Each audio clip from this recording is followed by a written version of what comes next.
Hello guys, आज हम एक प्रिंसेस कट ब्लाउज़ की स्टिचिंग करना सीखेंगे इस वीडियो में। पिछले वीडियो में मैंने ये कटिंग दिखाया था, इसी कटिंग को आज स्टिचिंग करके मैं दिखाऊंगा। अगर आपने ये वीडियो नहीं देखा है तो मैंने ऊपर स्क्रीन पे लगा दिया है। इस वीडियो को सर्च कर लीजिएगा और देख लीजिएगा। जस्ट इसके पहले ही मैंने कटिंग किया है। तो ये वीडियो स्टिचिंग का है। स्टिचिंग किस तरह की जाती है वो आज हम सीखेंगे इस वीडियो में डिटेलिंग के साथ में। तो जितना हो सकता है मैं कोशिश करूँगा आप लोग को समझाने का। आप लोग पूरा वीडियो देखिए। वीडियो चलिए शुरू करते हैं। तो कटिंग के वीडियो में मैंने बताया था कि मैंने एक ऑर्गेन्जा भी कटिंग किया था, तो इस पे मैंने जमा लिया है। क्योंकि मैंने इसलिए जमा लिया है, वीडियो बहुत लंबा होगा इसलिए मैंने दिखाया नहीं है, लेकिन देखिए मैं इसमें जमा लिया हूँ साटन के ऊपर जिसमें मैंने चिपकाया है। तो उसके हिसाब से इस तरह से सारे जो भी पार्ट हैं उसमें इस तरह से पहले ऑर्गेन्जा आपको चिपका लेना है। अगर आप कर रहे हो तो, मैंने तो किया है तो मैं आपको बता रहा हूँ। उसके बाद ये मेन पार्ट है, इसको रख के हम जमाएंगे। तो जिस तरह से मैं जमा रहा हूँ इस तरह से अगर फिक्स कटिंग है तो इस तरह से बराबर पे एकदम रखते जाएंगे और करते जाएंगे। कुछ भी प्रॉब्लम नहीं होता है, कुछ भी छोटा बड़ा नहीं होता है। अगर आप फिक्स कटिंग करते हो और इस तरह से जमाते हो तो कोई भी पार्ट छोटा बड़ा नहीं होता है, इक्वल होता है। तो इसलिए आपको इस तरह से कर लेना है। तो मैं एक पार्ट को जमा के इस तरह से दिखा देता हूँ।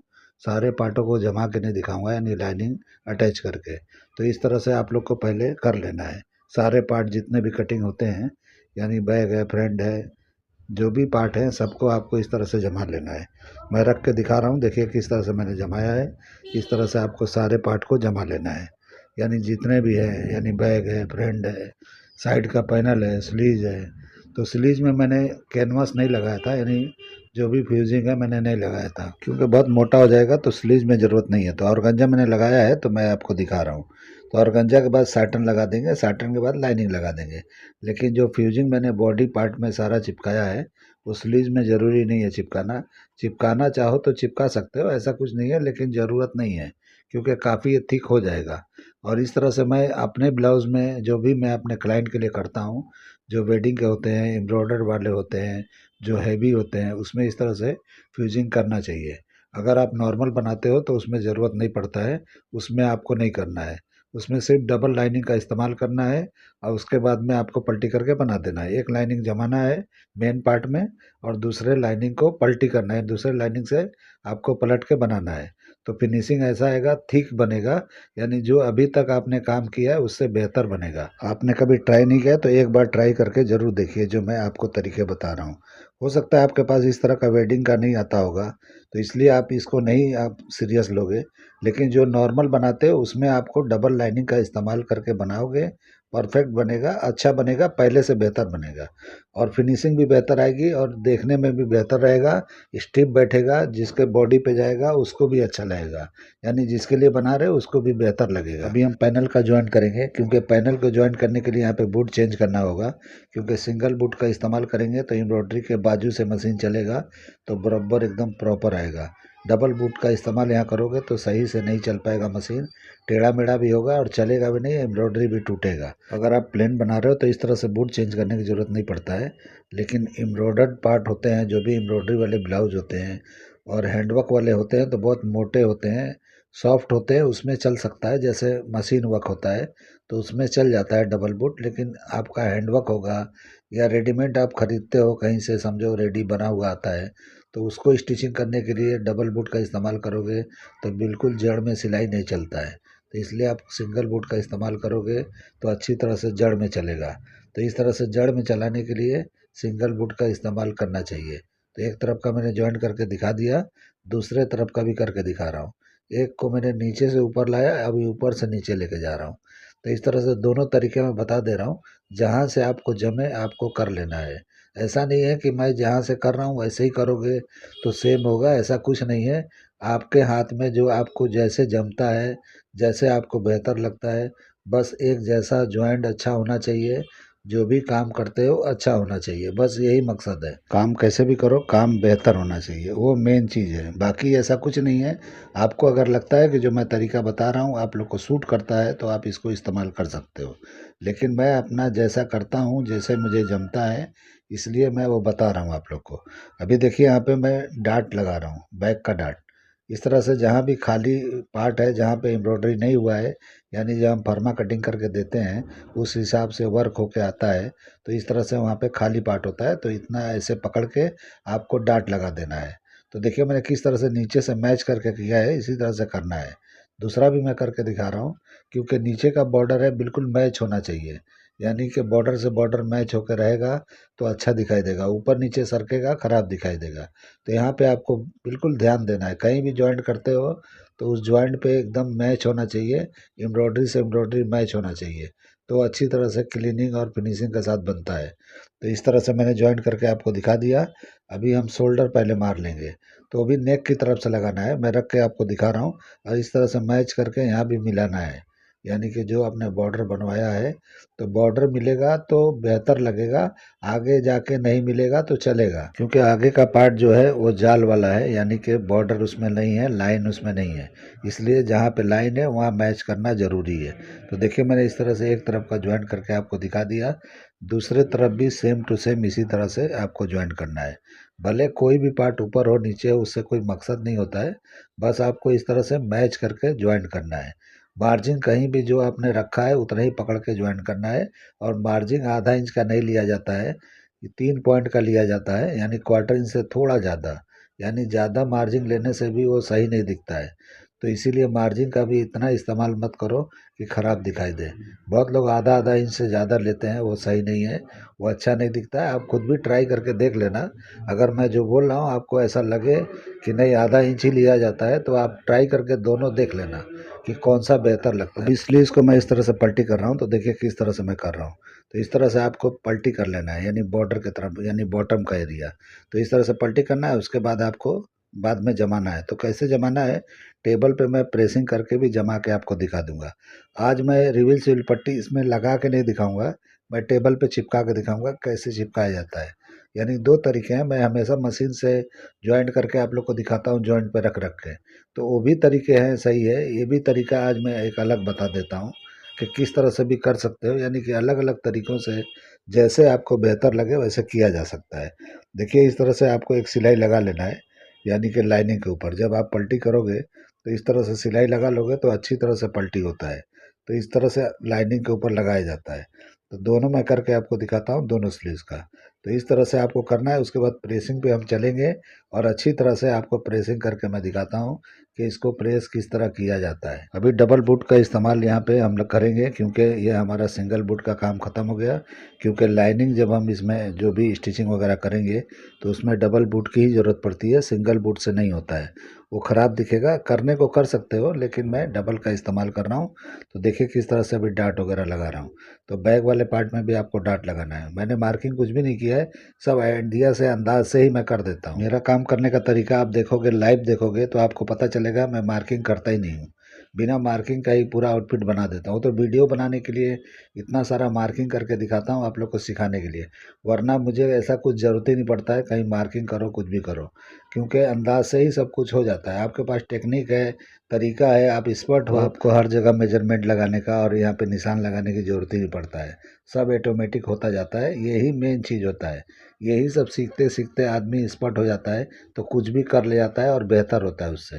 तो यही सब सीखना है आप लोग को कि कैसे हम एक्सपर्ट हो, कि हर चीज़ में यानी कि जो भी करें परफेक्ट हो, अच्छी तरह से हो, ज़्यादा उसमें टाइम ना लगे, फटाफट हो। तो पैनल मैंने जॉइंट किया और ऊपर से एक सिलाई आपको लगा देना है इस तरह से, क्योंकि लाइनिंग का पार्ट है तो ऊपर से आप स्टिचिंग लगा सकते हो ताकि ये बिल्कुल खुल के रहे, इसलिए लगाना है, नहीं लगाओगे तो भी चलेगा। ऐसा कुछ नहीं है कि मैं लगा रहा हूँ तो आपको लगाना चाहिए, मैं तो लगा देता हूँ कि ज़्यादा ऐसा प्रेसिंग की ज़रूरत ही नहीं पड़ेगा। तो इस तरह से मैंने लगाया, अभी दूसरे तरफ को भी इस तरह से ज्वाइंट कर लेना है। तो देखिए किस तरह ज्वाइंट कर रहा हूँ, ये छोटा बड़ा कुछ भी नहीं होना चाहिए, ये परफेक्ट जो आपने कटिंग किया है उसी के हिसाब से होना चाहिए। कटिंग आपने बराबर किया है तो कुछ भी छोटा बड़ा नहीं आएगा, अगर आपने छोटा बड़ा कर दिया तो समझ लो आपने रॉन्ग किया है ज्वाइंट। यानी कारीगरी भी बेहतर होना चाहिए, आपका कटिंग बेहतर है तो काम यानी जो भी स्टिचिंग होता है वो भी बेहतर होना चाहिए, तब जाके ये अच्छा बैठता है, अच्छी तरह से दिखता है। यानी कि दोनों चीज़ में कारीगरी बेहतर होना चाहिए, कटिंग में भी होना चाहिए, स्टिचिंग में भी होना चाहिए। अभी इसका भी शोल्डर हम अलग लगा लेंगे, जैसे हमने मेन पार्ट का लगाया है, तभी हम एक साथ में पलटी करेंगे। पलटी करने के टाइम पे आप गले को भी सिर्फ पलटी करके आप ऊपर यानी कि अंदर की तरफ स्टिचिंग जो मैंने स्लीव में जो लगाया था वैसा लगा सकते हो। वरना एक साथ में पूरा का पूरा पलटी कर सकते हो। अभी मैं करके दिखाऊंगा तो आप लोग को आइडिया लग जाएगा कि मैं क्या बोलना चाह रहा हूँ।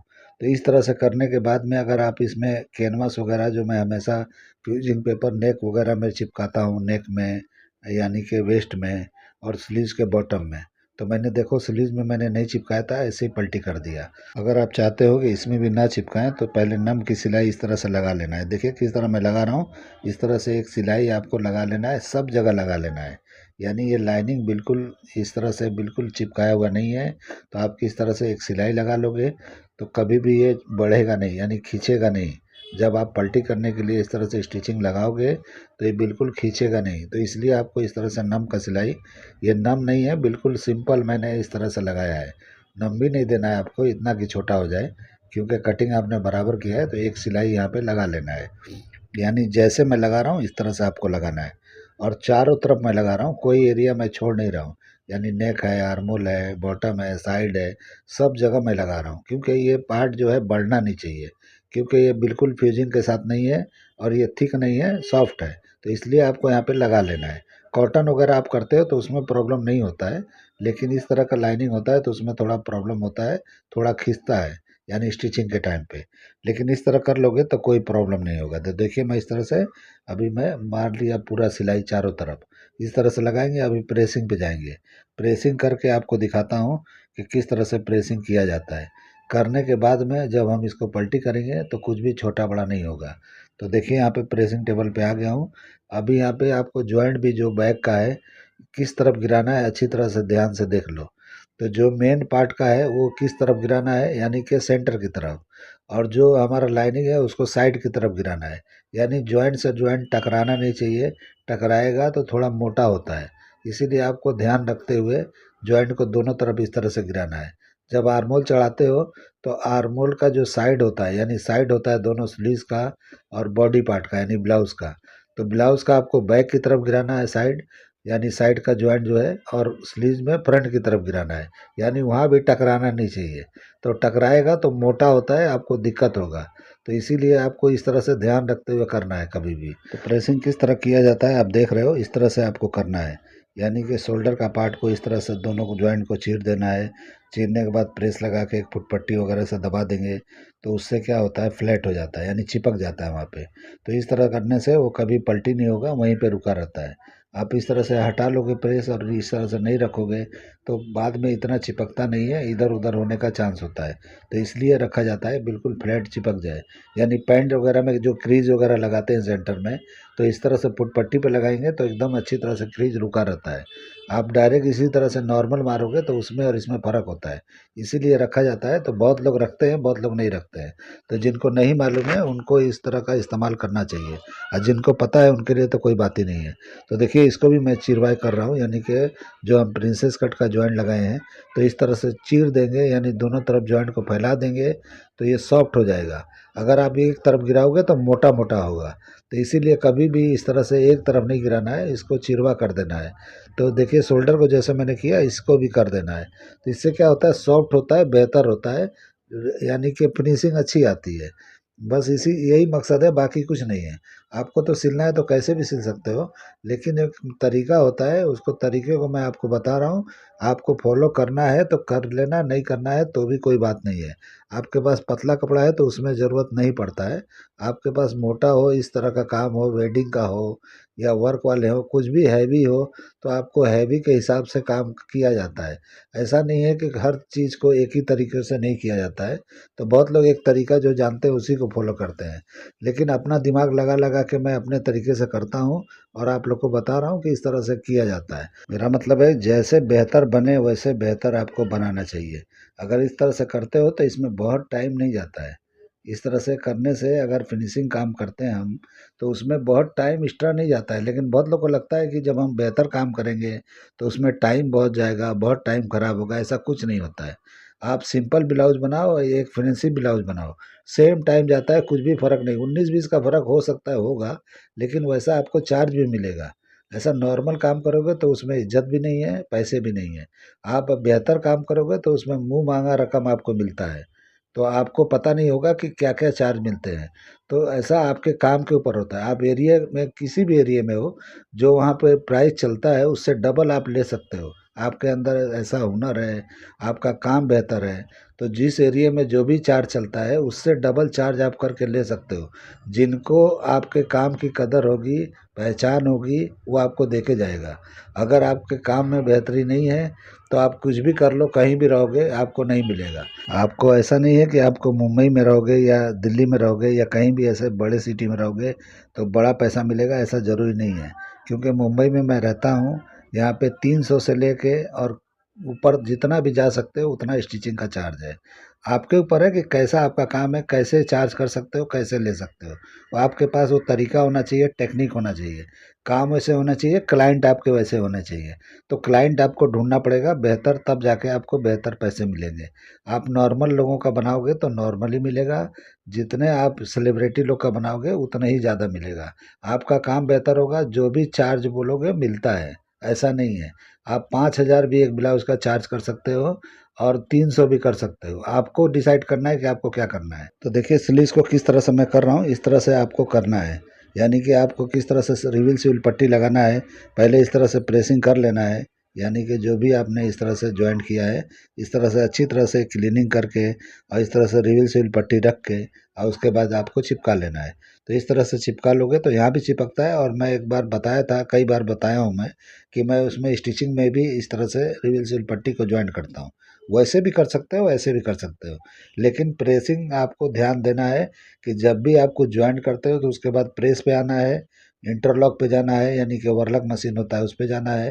तो इस तरह से स्टेप बाय स्टेप जब आप काम करोगे तो काम के अंदर लुक आता है, बेहतर दिखता है और अच्छा लगता है। कभी भी वर्लक वगैरह करते हो तो मैचिंग धागे का ही किया करो। ऐसा नहीं है कि वाइट मार दो सब में, तो कितना भी बेहतर बना लोगे, वाइट इंटरलॉक मार दोगे यानी कि वर्लक मार दोगे तो वो खराबी दिखता है, अच्छा नहीं दिखता है।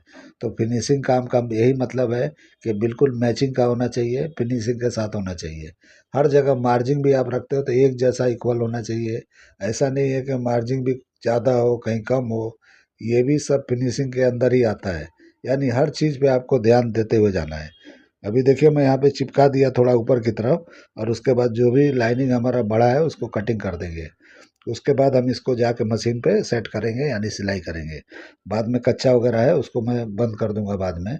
अभी मैंने ऐसे रफली चिपका लिया है।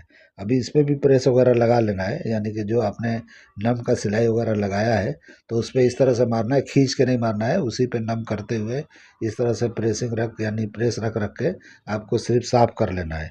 साफ कर लोगे तो बाद में प्रेस की ज़रूरत नहीं पड़ता है।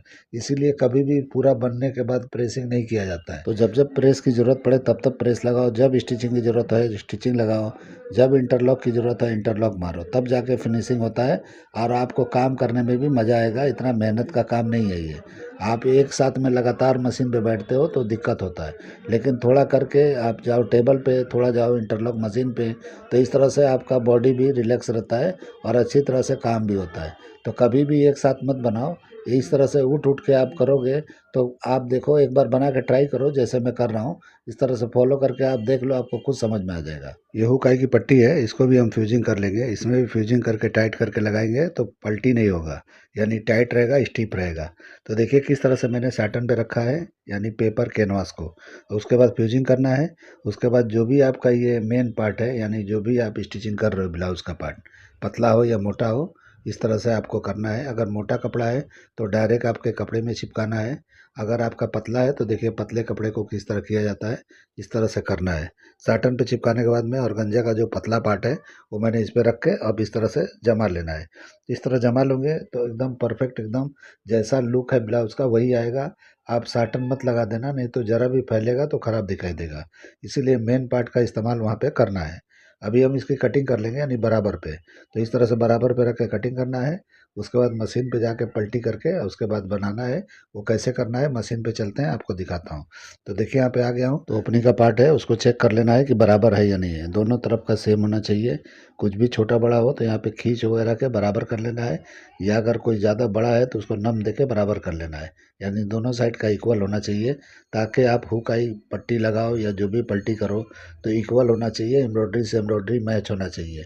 यानी कि नेक का जो बॉर्डर है वो और नीचे का बॉर्डर है एकदम मैच होना चाहिए, तब जाके बेहतर दिखाई देगा।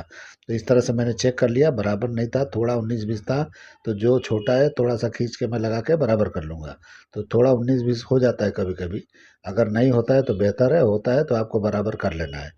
उसके बाद इसको पलटी करना है, देखिए किस तरह से मैंने नापा, और नापने के बाद में पलटी कर लेंगे, यानी जितना है उतना ही होना चाहिए। तो परफेक्ट इस तरह से करने के लिए नाप नाप के आपको काम करना है। तो मेजरमेंट के हिसाब से जब करोगे तो कुछ भी प्रॉब्लम नहीं होगा। तो देखिए मैंने दोनों तरफ इस तरह स्टिचिंग किया और इसको पलटी कर लेना है। पलटी करने के बाद स्टिचिंग एक लगा देंगे ताकि फ्लैट बैठ जाए। प्रेस भी कर सकते हो आप, आपकी मर्जी है। तो यहाँ पे मैं स्टिचिंग करके दिखाने वाला हूँ, तो देखिए मैं कर रहा हूँ। तो इस तरह से एक स्टिचिंग लगा देंगे तो भी चलता है, क्योंकि ये तो अंदर होता है, ये दिखाई नहीं देता है। जब हम वो कहीं खोलेंगे, यानी कि जब ब्लाउज ओपन करेंगे तो दिखाई देता है, वैसे दिखाई नहीं देता है। तो इसलिए आप स्टिचिंग यहाँ पे कर सकते हो। तो देखिए मैंने किया है, अब इस तरह से फोल्ड करके थोड़ा चौड़ा ज़्यादा है तो कम कर लेना है, यानी कि पतला सुंदर बना लेना है। ज़्यादा ज़्यादा 1.25 इंच के करीब अंदर दिखना चाहिए तो ज़्यादा अच्छा रहता है। बहुत चौड़ा चौड़ा भी लगाना ठीक नहीं है, आप लगाने को लगा दोगे लेकिन वो फोल्ड हो जाता है। फोल्ड होता है, अच्छा नहीं रहता है, और कभी भी लाइनिंग के साथ बनाया करो। इस तरह से टाइट होगा तो बेहतर होगा। तो देखिए मैं इसमें अटैच कर रहा हूँ, तो किस तरह कर रहा हूँ, इस तरह से पहले आपको अटैच करके उस पर जमा देना है। बाद में नहीं डालना है, आप पलटी करने के टाइम डालोगे छोटा बड़ा हो जाएगा। तो एक सिलाई मार के यहाँ पे फिक्स कर लेना है, उसके बाद हम पलटी करेंगे। तो पलटी ये हमारे डबल बूट से नहीं होगा, सिंगल का इस्तेमाल करना होगा। तो सिंगल बूट हमको लगाना है, और उसके बाद देखिए लाइनिंग का पार्ट है, मेन पार्ट पे रखते हुए जाना है। अभी देखिए मैंने स्टिचिंग का जो सिलाई मारा था लाइनिंग के अंदर, ये मारने का फ़ायदा यहाँ पे आपको दिखाई देगा कि कुछ भी छोटा बड़ा नहीं होगा, बराबर होगा। तो देखिए इस तरह से स्टिचिंग करते जाएंगे, कुछ भी बड़ा नहीं होगा। अगर आप स्टिचिंग का सिलाई नहीं लगाते हो, जो मैंने लगाया था, तो ये पार्ट ऊपर वाला बढ़ जाएगा, यानी लाइनिंग का पार्ट। तो बढ़ेगा तो ज़रा भी बढ़ेगा, पूरा आपका यानी कि ब्लाउज़ ख़राब हो जाएगा। ख़राब ये होगा कि ज़रा भी आप उसको बढ़ने के बाद कट पीट कर दोगे, तो वो जो फिनिशिंग आना चाहिए वो नहीं आएगा। जहाँ टाइट होगा खींचेगा, और जहाँ नम होगा वहाँ पे बेहतर नहीं होगा, यानी ख़राब हो जाएगा। तो आप कभी भी इस तरह से लाइनिंग कटिंग करते हो तो कुछ भी छोटा बड़ा करके उसमें जॉइंट नहीं करना है। बिल्कुल इस तरह से जैसे मैं कर रहा हूँ इस तरह से करोगे तो बिल्कुल परफेक्ट बनेगा, कुछ भी दिक्कत नहीं आएगा। बहुत लोग इस तरह से करके अगर पलटी भी करें और ठीक से ना करें तो ख़राब हो जाता है। इसलिए आपको ध्यान रखना है कि जो मैंने सिलाई लगाया सिलाई लगाओ, या वहाँ पे जो भी हमारा पेपर कैनवास होता है, जो भी आप चिपकाते हो पतला से पतला चिपकाया जाता है, बहुत जाड़ा नहीं चिपकाया जाता है। तो जाड़ा चिपकाने से वो निकलता है, यानी कि वो चिपकता नहीं अच्छी तरह से। तो उसमें भी क्वालिटी होती है, क्वालिटी वाला आपको लेना है। और उस तरह से चिपका लो तो भी नहीं बढ़ेगा, और इस तरह से मैं कर रहा हूँ इस तरह से भी हो सकता है। तो हमेशा मैं अलग अलग बताता हूँ, देखिए आज मैं अलग टेक्निक बता रहा हूँ। तो इस तरह से भी करके आप पलटी कर सकते हो, क्योंकि मैं इस तरह से इसलिए नहीं चिपकाया हूँ कि काफ़ी थिकनेस पहले से ही पूरे ब्लाउज में है, इसलिए मैं नहीं लगा रहा हूँ, बाकी कोई कारण नहीं है। चिपकाने को इसमें चिपकाता तो और भी मोटा हो जाता, इसलिए मैंने जानबूझ के नहीं लगाया है। आपको अगर ऐसा लगे कि आपका फैब्रिक हल्का है, वहाँ लगाना चाहिए तो आप लगा लेना। मैं भले नहीं लगाया हूँ, आपको लगा लेना चाहिए। तो इस तरह से आप करना है, जो भी आपके सामने सिचुएशन आता है उसको हैंडल आपको अपने तरीके से करना है। ऐसा नहीं है कि मैं जो बोल रहा हूँ या कर रहा हूँ तो आपको इसी तरह से फॉलो करते हुए किसी भी कपड़े पे करना है, ऐसा ज़रूरी नहीं है। आपको अपने तरीके से देखना है कि आप किस फैब्रिक पे कर रहे हो, वो फैब्रिक में क्या ज़रूरी है क्या नहीं है, उस हिसाब से आपको करना है। तो देखिए इस तरह से बराबर आपको इस तरह से सिलाई मारते हुए जाना है। भले मैं इस तरफ से मार रहा हूँ लेकिन सिंगल बूट लगाने से बिल्कुल मुझे आइडिया लग रहा है कि कहाँ पे बॉर्डर है और ये मशीन कहाँ चल रहा है।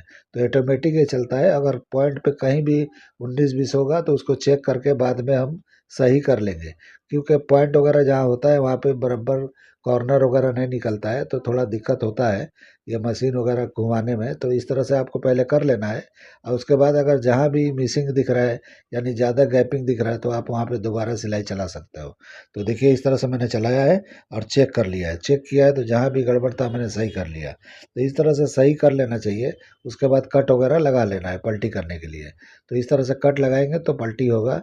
तो आपका राउंड है तो बहुत ज़्यादा कट लगाने पड़ते हैं, लेकिन इस तरह के नेक में थोड़ा भी लगाओगे तो चलता है, जहाँ भी पॉइंट वगैरह बन रहा है वहाँ लगाना है। और ऊपर से स्टिचिंग इस तरह से लगा देना है लाइनिंग पार्ट पे। तो इस तरह से आपको चाहिए तो सिर्फ नेक को पलटी करके, यानी नेक वाले पार्ट को पलटी करके पूरा सिलाई लगा के फिर उसके बाद में बटन पट्टी करके नीचे का करके सिंगल सिंगल भी कर सकते हो। मैंने एक साथ पलटी किया है तो जितना मुझे समझ में आ रहा है उतने पे मैं सिलाई लगा रहा हूँ। ज़रूरी नहीं है सब जगह लगाना, ज़रूरी नहीं है, क्योंकि इस पर जब रिवील सील पट्टी लगा के प्रेसिंग वगैरह करोगे तो एकदम परफेक्ट ये चिपक जाएगा, अपनी जगह पे चला जाएगा। अभी मैं इसको पलटी करके दिखा रहा हूँ आपको। तो इस तरह से पलट लेना है, जिस तरफ आपका हुक लगेगा उधर का एरिया पलट लेना है। आई की तरफ तो आसानी से निकल जाता है, लेकिन हुक की तरफ आपको सही से पलटी करना है और अच्छे से पलटी करना है, यानी कि कैंची ऐसे डालना है कि वहाँ से फटना नहीं चाहिए, आराम आराम से पलटी करना है। इस तरह भी कर सकते हो, पॉइंट सुई से भी निकाल के आप कर सकते हो। तो यानी कि बहुत सारे तरीके हैं, जैसे आपको बेहतर लगे वैसे पलटी किया जा सकता है। देखिए इस तरफ का आसानी से हो गया। अभी मैं ये प्रेस कर लूँगा तो ये अभी मैं टेबल पे आपको नहीं दिखाऊंगा, क्योंकि इसी तरह से जैसे मैंने आपको बताया उसी तरह से किया जाता है, उस तरह से आपको कर लेना है। अभी पहले मैं इसको भी पलटी कर लेता हूँ, यानी कि जो हमारे फ्रंट का पार्ट है वो बाकी है, तो इसको भी पलटी कर लेना है। तो इस तरह से रखना है। देखिए कैसे मैंने रखा है, ये भी छोटा बड़ा नहीं होगा, आपको बराबर चेक करते हुए काम करना है। तो मैंने आपको बोला कि कटिंग आपका बेहतर है और स्टिचिंग आप एक जैसा मार्जिन पकड़ के आप सिलते जा रहे हो तो कुछ भी छोटा बड़ा नहीं होता है, बराबर ही होता है। अगर आप कहीं कम ज़्यादा सिलने में भी दबाते हो तो छोटा बड़ा हो जाता है। तो इसलिए आपको जो भी काम करना है परफेक्ट करना है। जिस तरह से कटिंग परफेक्ट है उसी तरह से आपको स्टिचिंग में मार्जिन भी परफेक्ट लेना है। देखिए पलटी हो गया है, अभी हम इसको प्रेसिंग कर लेंगे। प्रेसिंग में एकदम परफेक्ट इसको कर लेंगे और उसके बाद साइड डायरेक्ट मारना है। इसमें ज़्यादा कुछ है नहीं है, बस इतना ही काम होता है। उसके बाद साइड मारो, स्लीव चढ़ाओ, हो गया। अभी हम स्लीव्स के पार्ट को भी लाइनिंग को यानी अटैच कर देंगे। अभी बॉडी के पार्ट को अटैच नहीं करेंगे क्योंकि उसमें कप्स लगाना है। तो पहले प्रेसिंग करेंगे, उसके बाद कप्स लगाएंगे। उसके बाद हम साइड जो भी ये एरिया है, मतलब जो भी ओपन है उसको बंद करेंगे, साइड वगैरह आर्मोल वगैरह। लेकिन इसका हम बंद कर रहे हैं स्लीव्स के पार्ट को, क्योंकि स्लीव्स का मैंने थोड़ा सा टेप लगा के यानी कि डबल टेप लगा के मैंने इस तरह से प्रेसिंग कर लिया था, तो ये अपनी जगह पर रुक गया है। लेकिन उसके बाद आपको एक मशीन मारना ज़रूरी है ताकि इधर उधर ना हो। वो चिपकाने के भरोसे नहीं रहना है आपको, इसको इस तरह से मशीन लगा के जमा लेना है। तो इस तरह जमाने के बाद में जो भी बॉटम वगैरह है वहाँ पे आपको बंद कर लेना है। तो देखिए बॉटम नापना है तो जितना भी बॉटम है उसका हाफ करके निशान लगाना है। यहाँ पे लूजिंग बिल्कुल नहीं दिया जाता है। बाइसेप वगैरह भी यहाँ पे चेक कर सकते हो, करना है तो करो, नहीं करोगे अंदाज है आपका, हमने कटिंग किया तो भी चलेगा। मैं यहाँ पे नाप लिया, थोड़ा हल्का सा लूजिंग के साथ में आपको यहाँ पे रख के निशान लगा के सिलाई लगा लेना है। तो देखिए कैसे मैं लगा रहा हूँ। तो एक को आपको ऐसे लगा लेना है, दूसरे को सेम कॉपी कर लेना है, यानी दूसरा भी नापना ज़रूरी नहीं है। तो इस तरह से एक को रख के दूसरे को इस तरह से घुमा के आपको बॉटम को चेक कर लेना है, इक्वल होना चाहिए।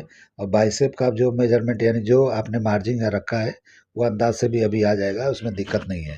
तो एक को मैंने चेक किया, नाप के देख लिया, तो मुझे आइडिया लग गया कि परफेक्ट है। तो इस तरह से आप करोगे तो कुछ भी लूज टाइट नहीं होता है।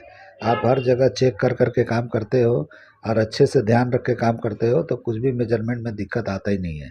मैं तो मेरा तो नहीं आता है, आप लोग कैसे बनाते हो कैसे करते हो वो मुझे आइडिया नहीं है, तो इसलिए मैं आप लोग की गारंटी नहीं ले रहा हूँ। मैं अपने काम की गारंटी लेता हूँ कि मेरे काम में इस तरह का कोई दिक्कत नहीं आता है। अगर आप बेहतर करोगे तो आपका भी नहीं आएगा। इसलिए मैं बोलता हूँ कि फॉलो कर रहे हो तो अच्छे से करो, समझ के करो, और उस तरह से करते जाओगे तो बेहतर कारीगर तो बन ही जाओगे कम से कम।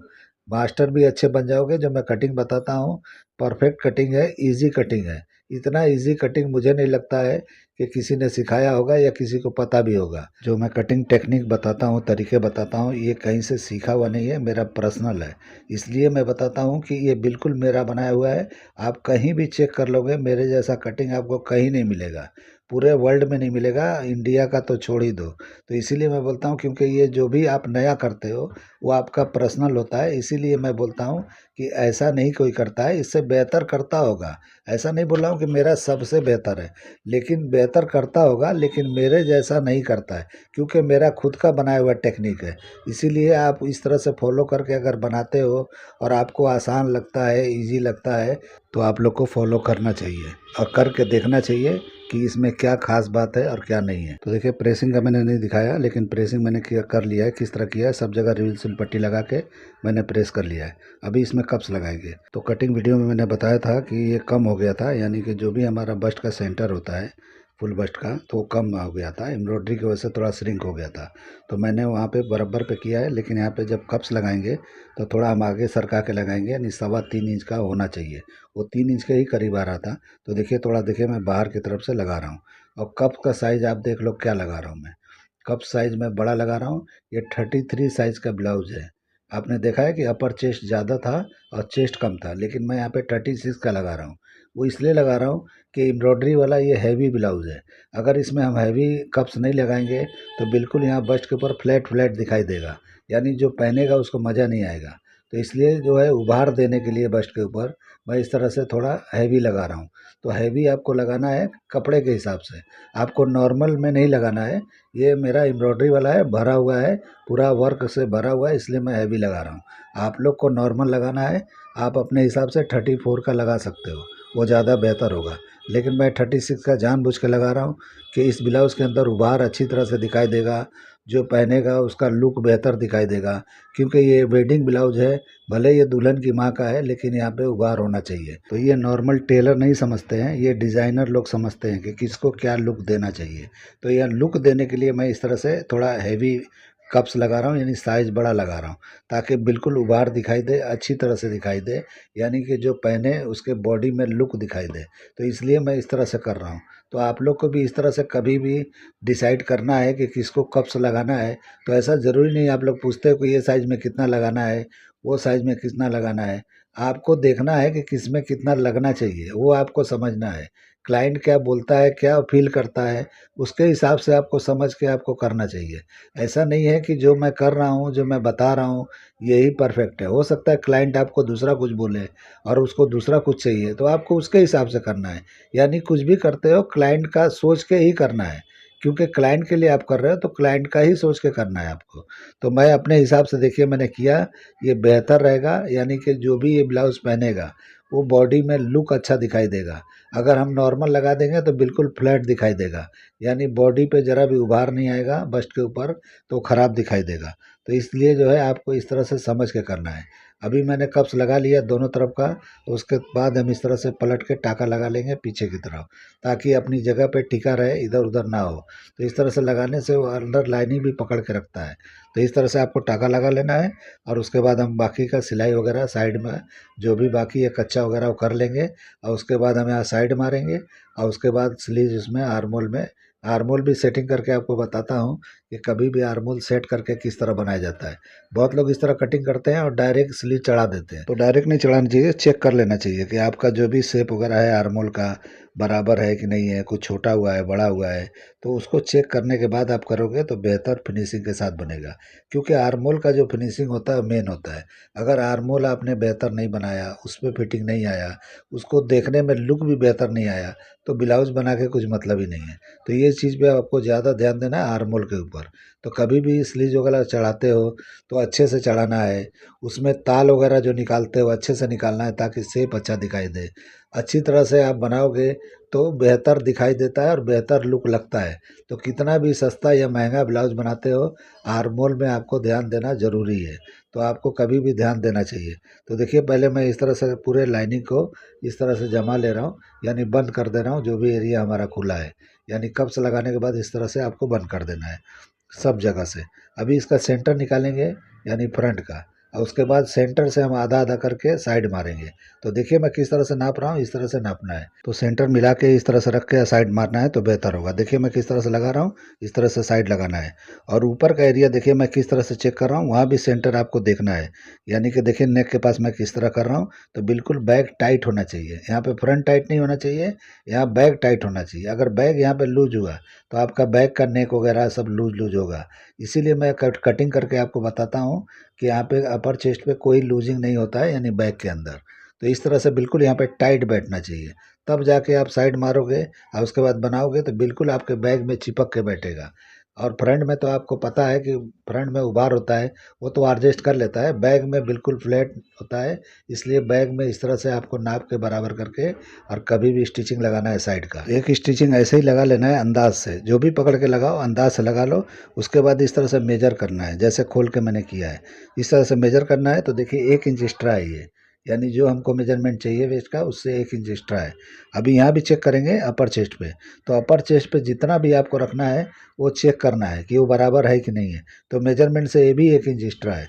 अभी यहाँ पे आपको देख लेना है वर्क वगैरह अगर आ रहा है साइड मारने में, तो आपको निकाल देना है। अगर नहीं आ रहा है तो आपको डायरेक्ट जो है अभी यहाँ पे 1/4 इंच यानी कि पकड़ के स्टिचिंग करोगे तो 1 इंच टाइट हो जाएगा ऑल ओवर। तो देखिए जो भी एक्स्ट्रा हमारा वर्क आ रहा है यानी कि मशीन के अंदर ये टूटे ना, यानी कि नीडल वगैरह ना टूटे, इसलिए जो है आपको इस तरह से कर लेना है।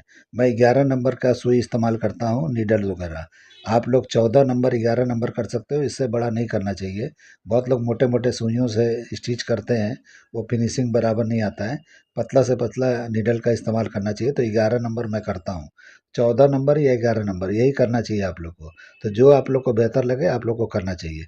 लेकिन मैं इस तरह से 11 नंबर इस्तेमाल करता हूँ, तो कोई भी कपड़े हैं उसमें अच्छी तरह से चलता है और बेहतर होता है। आपके मशीन में क्या चलता है आपको देखना है। अभी देखिए यहाँ पे 1/4 इंच दबाना था, क्योंकि 1/4 इंच दबाएंगे तो ऑल ओवर जो है 1 इंच टाइट हो जाएगा। तो ऊपर से नीचे तक मैंने एक जैसा दबा लिया। तो यहाँ पे कोई मार्किंग मैंने नहीं किया, डायरेक्ट इसी तरह से कर लिया। तो इस तरह से हो जाता है। तो देखिए साइड किस तरह मैंने मारा है, इस तरह से मारना है। अभी आर्मोल हम चेक करेंगे, तो कुछ भी छोटा बड़ा है तो इस तरह से चेक कर लेना है। ज़रा भी छोटा बड़ा हो तो कर लेना है, बराबर भी है तो कम से कम सेटिंग तो इसका कर ही लेना है। कैसे करना है आप देख लो, कैसे मैं कर रहा हूँ। इस तरह से आपको सेटिंग करना है। थोड़ा फ्रंट में ताल दिखना चाहिए तो आपको ताल कर लेना है। इस तरह से बैक का या शोल्डर का जो भी शेप आकर बिगड़ा हुआ दिख रहा है, ख़राब दिख रहा है, तो इस तरह से कटिंग करके आपको निकाल देना है, जैसे मैं कर रहा हूँ। तो ये छोटी छोटी चीज़ें हैं लेकिन बहुत ख़ास है। इस तरह से आपको ध्यान दोगे तो फिनिशिंग अच्छी आती है, फिटिंग अच्छी आती है, देखने में भी बेहतर लगता है और आपको काम करने में भी मज़ा आएगा। ऐसा नहीं है, काम में मज़ा आना चाहिए। अगर आप लोग ये समझते हो कि नहीं चलो हमारा ड्यूटी है हम तो काम करके हट गए, तो ऐसा नहीं होता है। एक्टिव होना चाहिए काम के अंदर। अगर दिल से आप करते हो, दिमाग लगाते हो, तो आप बेहतर से बेहतर काम कर सकते हो, मुझसे भी बेहतर कर सकते हो। मैं बहुत बेहतर नहीं करता हूँ, इससे भी बेहतर काम मुझे आता है। मतलब मैं जानता हूँ कि किससे बेहतर होता है, इससे कई गुना अच्छा अच्छा काम होता है, ये कुछ भी नहीं है। मैं तो आप लोग को इसलिए नहीं बताता हूँ कि उस काम की कदर नहीं है। वो बहुत कम लोग, गिने चुने लोग ही उस काम को पसंद करते हैं। वो काम मैं आप लोग को नहीं बताता हूँ और मैं करता भी नहीं हूँ। मुझे भी पता है जो मार्केट में चल सकता है उतना ही करना चाहिए, उससे बेहतर करके कुछ मतलब नहीं है। तो इसीलिए जो है आप लोग को मैं इजी तरीका बताता हूँ कि इस तरह करोगे तो ये भी काफ़ी बेहतर है। तो बहुत लोग इससे बेहतर करते हैं और मैं भी करता हूँ, लेकिन मैं उस तरह का इस्तेमाल इसलिए नहीं करता हूँ क्योंकि जिसको हम काम बना के देते हैं उसका कदर ही वो ना करे तो मतलब क्या है। तो जो मैं आप लोग को बताता हूँ ये काम का हद नहीं है, हद तो बहुत आगे तक है, यानी एक से बढ़कर एक काम है। ये कुछ भी नहीं है। अभी मैं आप लोग को मैं खुद अपने तजर्बे से बता रहा हूँ कि ये कुछ भी नहीं है। तो ये मैं आप लोग को इसलिए बताता हूँ कि आप लोग जो है ये भी सीख लेते हो तो काफ़ी तरक्की कर सकते हो। अगर आप लोग को ऐसा क्लाइंट मिले, आपको काम मिले, यानी आपके काम की कदर करने वाला कस्टमर आपके पास है, तो आप बेहतर काम कर सकते हो। नहीं है तो जो बनाते हो बनाओ, लेकिन उसमें थोड़ा सुधार करके बनाओगे तो ज़्यादा बेहतर होगा। तो इस तरह से देखिए मैंने किस तरह से कटिंग किया, और उसके बाद में जो भी ये रास्ते में हमारे बीड वगैरह आते हैं तो उसको निकाल देना है। क्योंकि हम जब मशीन चलाएंगे तो ये नीडल्स वगैरह भी टूटेंगे और स्टिचिंग भी ख़राब होती है, क्योंकि इंटरलॉक में जाएगा तो उसकी भी सुइयाँ टूट जाती है। तो इस तरह से निकालने के बाद में आपको इस तरह से एक कच्चा सिलाई लगा लेना है, और कच्चा सिलाई लगाने के बाद में आपको स्लीव चढ़ाना है। तो एक स्लीव चढ़ा के मैं अभी दिखा देता हूँ आपको, दूसरा नहीं दिखाऊंगा। तो एक चढ़ा के दिखाऊंगा तो आपको आइडिया लग जाएगा कि इसी तरह से दूसरा भी करना है। तो कभी भी कटिंग स्टिचिंग करते हो तो इस तरह से ध्यान दे के करोगे। तो आप देखो मैंने यहाँ पे क्या छाटा है, कुछ भी नहीं छाटा है, मैंने सिर्फ क्लीन किया है आर्मोल को। अभी हम स्लीव चढ़ा के आपको दिखाते हैं कैसे चढ़ाना है। राउंड चढ़ाना है, कभी भी साइड अलग अलग मारना है, स्लीव्स का अलग मारना है और बॉडी पार्ट यानी ब्लाउज़ का अलग मारना है। उसके बाद गोल स्लीव चढ़ाओगे तो अच्छी तरह से फिटिंग बराबर आता है। हाथ वगैरह उठाओगे उसमें भी दिक्कत नहीं होता है। तो इस तरह से आप करते हो तो ज़्यादा फिनिशिंग होता है। ज़्यादातर लोग आर्मोल पहले चढ़ाते हैं, साइड बाद में मारते हैं। वो तरीका सही नहीं है। बहुत लोग, ये क्लाइंट भी बोलते हैं कि लूज टाइट करने में आसान होता है। तो लूज टाइट तो इसको भी किया जा सकता है, इसमें भी कोई दिक्कत थोड़ी है। थोड़ा सा आपको इसका साइड उसका साइड अलग अलग करके आप यहाँ पे लूज करके थोड़ा बंद कर सकते हो। तो आप ये सोचो कि एक सिलाई खोलो और फिटिंग आ जाए, तो वो तरीका तो ठीक है लेकिन वो बराबर नहीं आता है फिटिंग। तो आप लोग के आसानी के लिए काम खराब नहीं करना है कि क्लाइंट को आराम क्यों दे रहे हो। आपके पास दोबारा आता है आप अल्टर करके दे दो, लेकिन वो क्लाइंट के ऊपर मत छोड़ो कि लूज टाइट आप खुद कर लेना। वो क्लाइंट को इतना नॉलेज थोड़ी होता है कि कैसे करना है, उसमें फिटिंग में क्या बिगड़ा है। तो बहुत लोग अपना दिमाग लगाते हैं कि यहाँ से लूज़ कर लो, टाइट कर लो। तो वो ठीक नहीं है, वो तरीका सही नहीं होता है। वो चलता है, नॉर्मल में चलता है, लेकिन आप लोग को अच्छा हैवी काम बना रहे हो तो आप लोग को इस तरह का इस्तेमाल करना चाहिए जैसे मैं कर रहा हूँ। मैं तो बोल रहा हूँ कि सारे ब्लाउज़ों को आप लोग इसी तरह से करो और ज़्यादा बेहतर बना सको। यानी जो भी आपके पास ब्लाउज आते हैं सबका इस्तेमाल इसी तरह से करो। गोल स्लीव चढ़ाना शुरू कर दो, देखो अल्ट्रेशन आपका कम हो जाएगा। और कभी भी शोल्डर जिसका बार बार गिरता है, मैं एक टिप देता हूँ कि कभी भी शोल्डर से लेके और डार्ट पॉइंट का जो लेंथ होता है उसमें कमी करो, क्योंकि वही लंबा होने की वजह से शोल्डर लुढ़कता है। और ज़्यादा क्रॉस मत रखो, जो भी शोल्डर का सीम होता है वो ज़्यादा क्रॉस आप लोग को नहीं रखना है। बहुत लोग क्रॉस रख देते हैं तो क्रॉस से भी ये गिरता है। नेक पे ढीला होगा तो वो तो लुढ़केगा ही लुढ़केगा। तो इसीलिए नेक का एरिया जो है पकड़ के रखना चाहिए, यानी शोल्डर बिल्कुल पकड़ के रखना चाहिए, तो शोल्डर नहीं गिरेगा। माइनस प्लस अपनी जगह पे है, जो हम शोल्डर माइनस करते हैं वो अलग है, लेकिन ये भी, इस पे भी ध्यान देना आप लोग को ज़रूरी है। तो किसी भी इस तरह का दिक्कत किसी को भी आता है, किसी भी कट में आता है, तो आप लोग को शोल्डर का ध्यान देना है, यानी कि डार्ट पॉइंट के लेंथ का। तो इस तरह आप दोगे तो बराबर आएगा। अगर आप लोग का शोल्डर गिरता है तो, और नहीं गिरता है तो कोई बात ही नहीं है। तो कभी भी हाफ इंच माइनस पे कटिंग करके बनाया करो डार्ट पॉइंट के लेंथ को। अभी देखिए यहाँ पे हुक आई लगाना है, तो आपको मेजर कर लेना है कितना हुक आई बैठता है, और ज़्यादा दूर दूर नहीं लगाना है। मैंने 1 इंच 1 सूत पे निशान लगाया एक हुक आई का, तो ये सेंटर सेंटर का निशान लगाना है। और एक हुक आई का मैं इस तरह से बना के आपको दिखाता हूँ कि आई कितना बनाना है। आई जो है, जितना हुक का एरिया है, यानी कि जितना उसमें मतलब लॉक होता है, उससे थोड़ा सा बड़ा ही करना है। बहुत बड़ा बड़ा नहीं बनाना है, ढीला नहीं बनाना है, टाइट बनाना है। तो बिल्कुल टाइट बनाना है आई को। और देखिए आई मैं कहाँ बना रहा हूँ, तो बहुत लोग क्या करते हैं, जो पट्टी लगी है उस पर बनाते हैं। पट्टियों पे नहीं बनाना है, आपको मेन ब्लाउज के पार्ट पे बनाना है जहाँ आपका जॉइंट है। तो इस तरह से करेंगे तो हुक आई भी टाइट रहता है, यानी मजबूत रहता है। और इस तरह से बना के नीचे से ऊपर तक पूरा टाका लेना है। और टाका लेंगे तो वो खींचेगा नहीं, जितना बनाओगे उतना ही रहेगा। इस तरह से बनाने के बाद में जब हुक लगाएंगे तो वो भी मैं एक बना बना के दिखा देता हूँ हुक आई। इसी तरह से आपको सारा करना है। और उसके बाद आप बना के जब इस तरह से करोगे तो कुछ भी खींचेगा नहीं, यानी कि बिल्कुल गैप नहीं आएगा। ब्लाउज़ कितना भी फिटिंग वाला बनाओगे, ब्लाउज़ों के जो गैप होते हैं, यानी हुक के दोनों बीच का एरिया होता है, वो फैलता नहीं है, बिल्कुल अपनी जगह पर रुका रहता है। अगर ज़्यादा दूर दूर बनाते हो, ढीला बनाते हो, और जहाँ चाहिए वहाँ नहीं बनाते हो, तो मिस्टेक होता है। तो आप फिनिशिंग काम करके भी क्या करोगे कि यहाँ पे जो पहनेगा उसको अच्छा नहीं दिखेगा, या वो पहनेगा उसको पता नहीं है, देखने वाले को अच्छा नहीं दिखेगा। और मैं तो बोलता हूँ आपको भी अच्छा नहीं दिखेगा। तो आपको अच्छा लगे वो काम करना चाहिए। तो इस तरह से देखिए मैंने आई बनाया, हुक लगा रहा हूँ। हुक को फैलाना नहीं है, जैसा आता है उसी तरह से आपको लगा देना है, तब जाके ये लॉक अच्छी तरह से होता है। अगर आप इस तरह से फैला के लगाते हो तो लॉक उसका खुल जाता है, और कभी भी ज़रा भी ब्लाउज ढीला होगा तो हुक ऑटोमेटिक खुल जाता है। तो आपको कभी भी लॉक खोलना नहीं है, तो जैसा है हुक उसी तरह से लगाना है। और टाके 3 टाके बिल्कुल ऊपर तक आने चाहिए, ताकि बिल्कुल हुक आई पकड़ के, यानी बिल्कुल हुक पकड़ के रखे, यानी अपनी जगह पर रहे। सिर्फ ऊपर अंदर वाले लाइनिंग पे आप टाका मार दोगे तो बाद में जब यहाँ पे बंद करोगे, जब खींचेगा तो लाइनिंग बाहर की तरफ चला जाएगा। तो इसलिए टाका ऊपर तक लेना है, एक टाका तो लेना ही है। यानी कि 3 हिस्से को, तीनों पार्ट में एक एक टाका होना चाहिए। यानी हुक के जो राउंड पार्ट होते हैं 2, उस पे एक एक टाका होना चाहिए, और एक आगे की तरफ होना चाहिए, वहाँ पे लॉक कर देना है। तो इस तरह से 3 टाके होंगे तो बिल्कुल पकड़ के रखा है। देखिए मैं बंद करके दिखाया, खींचने पे भी नहीं खींचता है। तो इस तरह से सारे हुक मैं बाद में लगा लूँगा। अभी मैं आपको इसको डमी पे लगा के दिखाता हूँ। ये साइज़ छोटा है, डमी पे बैठेगा नहीं, लेकिन जैसे भी है मैं दिखा रहा हूँ आप लोग को कि देखिए किस तरह से दिखता है। अभी ये जो स्कर्ट है इसका भी मैं स्टिचिंग कटिंग आपको दिखाऊंगा। तो स्टिचिंग मैं नहीं दिखाऊंगा क्योंकि मैंने स्टिचिंग दिखा चुका हूँ, लेकिन पैनल जॉइंट करके एक दिखा दूंगा, और इसका कटिंग दिखाऊंगा कि किस तरह किया जाता है।